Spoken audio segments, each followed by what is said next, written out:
అస్సలాము అలైకుం వరహమతుల్లాహి వబరకాతుహు. Hi hello welcome to my channel అండి.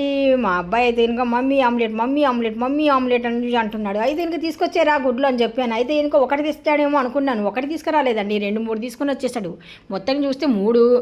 అయితే ఇంకా ఏట్రా 3 తెచ్చావు అంటే నాకు షాక్ ఇచ్చేసాడు. మమ్మీ నేను ఒక మిషన్ అయితే కొన్నాను నీ కోసం అని చెప్పాడు. ఏ మిషన్ రా అంటే ఇంకా చూడండి మమ్మీ, ఎగ్స్ అంటే ఇంకా మనము ఎప్పుడైనా కానీ సరే ఎగ్స్ ఇలా కలిపామనుకోండి ఆమ్లెట్ చాలా చక్కగా వచ్చేస్తుంది. మీరు ఒక్కొక్కసారి మీరు స్పూన్ పెట్టేసి కలిపినప్పుడు ఒక దగ్గరే ఉప్పు కారం అనేది ఎక్కువగా కనిపిస్తుంది. అది అలా కాకుండా ఇదైతే కనుక మనకు ఈ మిక్చర్తో మనం ఇలా చేసామనుకో ఈ మిషన్తో చాలా చక్కగా నురుగులాగా వచ్చేసి మిక్సర్ అనేది అంటే మిక్సింగ్ అనేది చాలా బాగా కలుపుతుంది ఇది. దీంతోపాటు మనకు 2 స్టాండ్లు కూడా వచ్చింటాయి మమ్మీ, అది పిండి కూడా కలుపుకోవచ్చు. ఇది కేక్ కూడా మిశ్రమం కలపనీకి చాలా చక్కగా పనికి అని చెప్పాడు.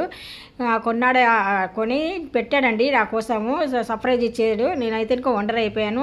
తీశాడు రాత్రి గబగబా మిషన్ తీసుకొని వచ్చేసి గుడ్లు అనేది వాడే అలా చేశాడనమాట. చూడండి మమ్మీ ఆమ్లెట్ వేస్తున్నాను చెప్పాడు. సరే వేయరా అని చెప్పాను.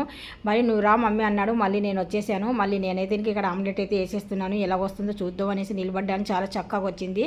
మన బ్రెడ్ ఉంటుంది కదా ఆ టైప్ వచ్చిందండి ఆమ్లెట్ అయితే. ఇంకా ఎక్కువగా నురుగు పట్టాం కదా మనం, చాలా స్మూతీగా స్వాంజీగా చాలా చక్కగా నీట్గా వచ్చింది ఆమ్లెట్. ఉప్పు కారం కూడా చాలా చక్కగా అనేది మిక్సింగ్గా చేసిందండి, అది మిక్స్ చేసింది. ఇది వీడియో నచ్చినట్టుగా అయితే లైక్ చేయండి, షేర్ చేయండి, కామెంట్ చేయండి, సబ్స్క్రైబ్ చేయడం మర్చిపోకండి. Thank you.